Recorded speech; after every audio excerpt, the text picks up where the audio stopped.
اکثر لوگوں کا ایک سوال آتا ہے کہ ہم نے اللہ سے بڑی دعائیں کی ہیں، بہت بار اللہ کا ذکر بھی کیا ہے، تہجد بھی پڑھی، پر اب تک ہماری دعائیں اللہ نے قبول کیوں نہیں کی؟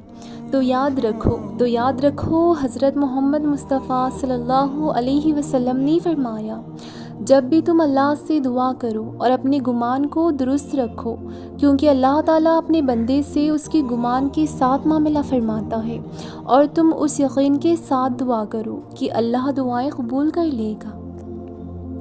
یاد رکھو، دعا دنیا کا وہ واحد پاورفل ٹول ہے جو انسان کی پوری قسمت کو پلٹنے تک کی طاقت رکھتا ہے۔ جیسا کہ اللہ کے رسول نے فرمایا ہے، تقدیر کو صرف اور صرف دعا ٹال سکتی ہے۔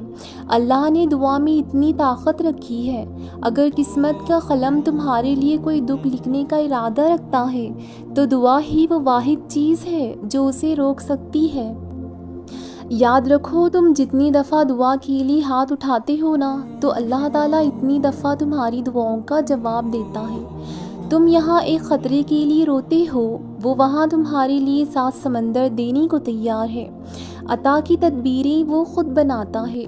جو چیز تمہیں چاہیے وہ تمہیں خود ڈھونڈ رہی ہوتی ہے اور تمہیں اپنی طرف متوجہ کر رہی ہوتی ہے۔ یہ ایک بہت بڑا راز ہے ہر اس شخص کے لیے جو اسے سمجھ سکتا ہے۔ اللہ تعالیٰ فرماتا ہے، زمین اور آسمان کی پیدائش میں، رات اور دن کی باری باری آنے میں، اور خوش قسمت لوگوں کے لیے بڑی نشانیاں ہیں جو اٹھتے بیٹھتے ہر حال میں خدا کو یاد کرتے ہیں۔ کوئی ہاتھ چھڑا کر چلا گیا تو جانے دو، کوئی بدل گیا تو بدلنے دو، کوئی تکلیف دے رہا ہے تو صبر کر لو، کوئی دل توڑ رہا ہے تو برداشت کر لو، کیونکہ ہر کام اللہ کی اجازت سے ہوتا ہے اور اس میں کوئی نہ کوئی حکمت پوشیدہ ہوتی ہے۔ یاد رکھو، زندگی میں کوئی کام تمہاری مرضی کے مطابق ہو جائے تو شکر ادا کرو، اور اگر تمہاری مرضی کے خلاف ہو جائے اور زیادہ شکر ادا کرو، کیونکہ وہ کام اب میرے رب کی رضا سے ہوگا اور وہ سب سے بہترین فیصلہ فرمانے والا ہے۔ قرآن کہتا ہے، اور اللہ تجھے کسی مصیبت میں ڈالے تو خود اس کے سوا کوئی نہیں جو اس مصیبت کو ٹال دے، اور اگر وہ تیرے حق میں کسی بھلائی کا ارادہ رکھتا ہے تو اس کے فضل اور قسمت کو پھیرنے والا بھی کوئی نہیں۔ وہ اپنے بندوں میں جس کو چاہتا ہے اپنے فضل سے نوازتا ہے، اور وہ بڑا درگزر کرنے والا ہے، بہت رحم فرمانے والا ہے۔ وہ ذات اندیشوں سے پاک ہے۔ جانتے ہو، اللہ کن کا فرماتا ہے، جب تم حق اور سچ کے راستے پر عاجزی سے اختیار کرتے ہو، پھر اللہ تعالیٰ بھی تمہیں بلندیاں عطا فرماتا ہے اور تمہاری من پسند چیزوں سے نوازتا ہے۔ اللہ تعالیٰ فرماتا ہے، اور جو شخص سچائی لے کر آیا اسے اپنے رب کے یہاں وہ سب کچھ ملے گا جس کی وہ خواہش کرتا ہے۔ جانتے ہو، تمہاری دعاؤں کے راستے کب آسان ہوتے ہیں؟ دراصل مسئلہ صرف اتنا ہے کہ تم دوسروں سے امید رکھتے ہو، اللہ سے نہیں۔ اگر تم اسباب پر یقین رکھتے ہو تو اسباب بنانے والے پر یقین کیوں نہیں کرتے؟ پھر انہیں اور شک میں اور ڈپریشن کا شکار ہو جاتے ہو اور نا امید ہو جاتے ہو۔ پورے یقین سے مانگو، وہ ضرور دے گا، اس کے یہاں دیر ہے اندھیر نہیں۔ تم اللہ سے تعلق بنا کر پھر اس تعلق کو دل سے نبھا کر تو دیکھو، وہ الجبار ہے، تمہارے ٹوٹے ہوئے دل کو وہ یوں مضبوطی سے جوڑ دے گا جیسے کبھی ٹوٹا ہی نہ ہو۔ وہ الفتح ہے، تمہارے لیے تمام دروازوں کو کھول کر اپنی رحمتوں کو تم پر نچھاور کر دے گا۔ وہ تو الودود ہے کہ اگر تم اس کی جانب خالص نیت سے محض 1 قدم بڑھاؤ گے تو وہ تمہاری جانب 10 قدم بڑھائے گا، اور تم سے کچھ یوں محبت کرے گا کہ تمہیں ہر مقام پر گرنے سے پہلے ہی کچھ یوں سنبھال لے گا کہ تمہاری روح کانپتی اٹھے گی۔ وہ تو القدوس ہے کہ جسے چاہے اپنے لیے چن کر ہر طرح کی مصیبت سے پاک کر دیتا ہے۔ وہ تو الحفیظ ہے جو تمہارا ہاتھ کچھ اس انداز میں تھامے گا کہ تمہارا محافظ خود بن کر تمہیں اپنے حفظ و امان میں لائے گا۔ وہ تو السمیع ہے کہ جب تم بذات خود اسے اپنے دل کا حال سناؤ گے تو وہ کچھ اس انداز میں سنے گا کہ تمہارے دل میں سسکیوں کی خطرے کو اپنی عرش سے رواں کرے گا۔ اللہ تو بڑا مہربان اور نہایت رحم کرنے والا ہے۔ تم اس کے ہو کر تو دیکھو، تم اس کے ہو کر تو دیکھو، تم اس کی مان کر تو دیکھو۔ اس نے تمام تر دنیا کو تمہارے قدموں میں لا کر کھڑا کر دینا ہے۔ ایک بات ہمیشہ یاد رکھیں کہ اللہ کی جانب سے آپ کے لیے ہر وہ دروازہ بند کر دیا جائے گا جس کی راہوں پر بربادی میں لپٹا ہوا عذاب بڑی ہی بے صبری سے آپ کا منتظر ہو، پھر چاہے آپ نے ان دروازوں کو کھولنے کے لیے ہر دم گڑ گڑاتے ہوئے اپنی بے انتہا اشکوں کا نذرانہ ہی کیوں نہ پیش کیا ہو۔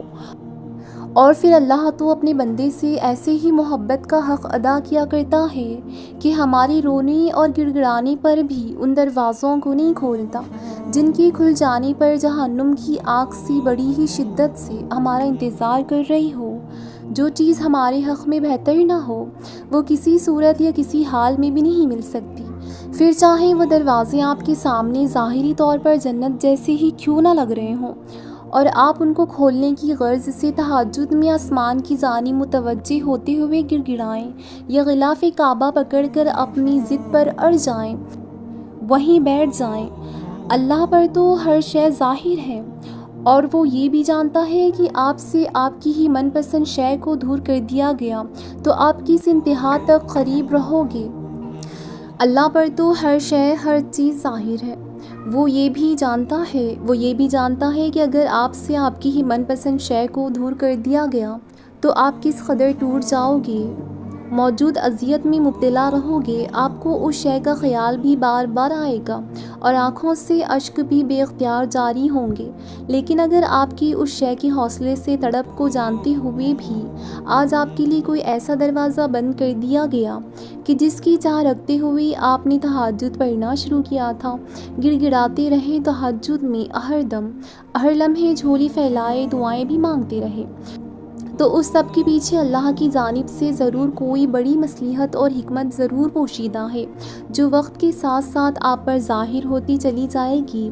یہ بند دروازوں پر کھڑے ہو کر اپنے آپ کو مزید پریشان کن سوچوں کے جال میں الجھاتے ہوئے خود کو ہلکان کرنے کے بجائے سکون قلب کی ہمراہ صبر مانگ لیں۔ بے شک اللہ آپ کے دل میں صبر کا دیا روشن کرتے ہوئے آپ کو تھام لے گا اور آپ کو سکون عطا کرے گا۔ ہاں، ہو سکتا ہے کہ تم تڑپتے ہوئے دل کی ہمراہ آنسوؤں کا نذرانہ اپنے ننھے ننھے ہتھیلیوں میں تھامے اللہ کی بارگاہ میں گڑ گڑاتے ہوئے دعائیں مانگنے پر قبولیت کی شدت میں لپٹے ہوئے انتظار میں آسمان کی جانب مسلسل دیکھتے چلے جا رہے ہو، اور ادھر اس جانب سے تمہارے اس پہ کیے جانے والے یقین کا سخت سے سخت امتحان لینے کی غرض سے ان تمام دعاؤں کی قبولیت کے آثاروں کو ہی تمہاری آنکھوں سے اوجھل کر دیا جائے۔ بس جان لو یہ وقت آزمائش ہے، اور یہ کٹھن وقت ہے، یہ مشکل وقت ہے کہ جب اپنی دعاؤں کو دور دور تک بھی قبول ہوتا نہ دیکھنے پر بڑے بڑوں کے ہاتھ دعاؤں کے لیے اٹھنا بند ہو جایا کرتے ہیں۔ اللہ کی جانب سے انہیں آزمایا جاتا ہے اور بڑی ہی سختی سے آزمایا جاتا ہے، مگر پھر اسی سخت آزمائش کے بعد ہی ہر وہ چہچہاتی ہوئی خوشی ان کی منتظر بھی ہوا کرتی ہے کہ جیسے انہوں نے شفاف اشکوں کا جامہ پہنتے ہوئے تڑپتی ہوئی دعاؤں میں کبھی مانگا تھا۔ ہمیشہ یاد رکھنا کہ بہت سی دعاؤں کی چہچہا دینے والی قبولیت تمہاری بے صبری سے منتظر ہے۔ آج اگر ان دعاؤں کی قبولیت تمہاری طرف نہیں ہو رہی تو وہ محض اللہ کی جانب سے تمہاری کیے جانے والے صبر کا اجر بڑھاتے ہوئے تمہاری اس پر کیے جانے والے یقین کو سختی سے آزمانے کی غرض سے، مگر تم پر آج آنے والی آزمائش تا حیات تو نہیں ہے، اور اس آزمائش میں موجود کٹھن لمحوں کی ماضی میں رواں ہوتے ہی تمہارے دل کے آنگن میں موجود خوشیوں کے تمام دروازے محض تمہارے لیے ہی کن فرمائے جائیں گے، کن کے دروازے بے شک کھول دیے جائیں گے، اور دل کے جس سنسان آنگن میں آج غموں کی دہائی ہے، آنے والے وقتوں میں ضرور اس آنگن میں بھی خوشیوں کی بہار آئے گی۔ آپ مضبوط بنیں اور یہ جان لیں، آپ بے شک مضبوط بنے رہیں۔ جانتے ہو کیوں؟ کیونکہ اللہ کا وعدہ ہے کہ وہ انتظار کرنے والوں کا پھل خوبصورت دیتا ہے، اور اللہ وعدہ خلافی نہیں کرتا۔